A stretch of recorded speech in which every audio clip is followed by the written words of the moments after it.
പിണറായി വിജയൻ ഇത്തവണ പരാജയപ്പെട്ടാൽ ഇനി ഒരു തവണ കൂടി അദ്ദേഹത്തെ കേരളത്തിൻ്റെ മുഖ്യമന്ത്രിയായിട്ട് നമ്മൾ കാണില്ല. അദ്ദേഹത്തിൻ്റെ ആരോഗ്യ പ്രശ്നങ്ങൾ അതിന് സമ്മതിക്കില്ല. അതുകൊണ്ട് തന്നെ റിസ്ക് എടുക്കാൻ തയ്യാറല്ല. 5 വർഷം UDF കൊടുത്തിട്ട് കുറച്ച് നാൾ കഴിയുമ്പോൾ റിഗ്രറ്റ് അടിച്ച് നഖം കടിച്ചിട്ട് പിണറായി വിജയൻ എത്രയോ നല്ലതായിരുന്നു. അദ്ദേഹം ഒരുപാട് പ്രതിസന്ധികൾക്കിടയിൽ നിന്നിട്ടാണ് ഈ നാടിന് ഇത്രയും പൊന്നുപോലെ നോക്കിയത് എന്ന് പറയേണ്ടി വരുന്ന ഒരവസ്ഥ വരാതിരിക്കാൻ വേണ്ടിയിട്ട് ഇടതുപക്ഷത്തിന് തന്നെയാണ് വോട്ട് ചെയ്യാൻ പോകുന്നത്.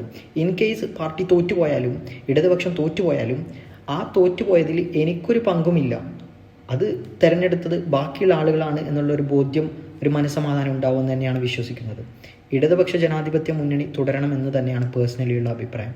കാരണം അത്രയും കൃത്യമായിട്ട് പ്രളയങ്ങൾ, നിപ്പ, കോവിഡ്, കേന്ദ്രത്തിൻ്റെ ഒരുപാട് പ്രഷർ എല്ലാം മറികടന്നിട്ടാണ് ഈ നാടിനെ പിണറായി വിജയൻ നോക്കിയത്.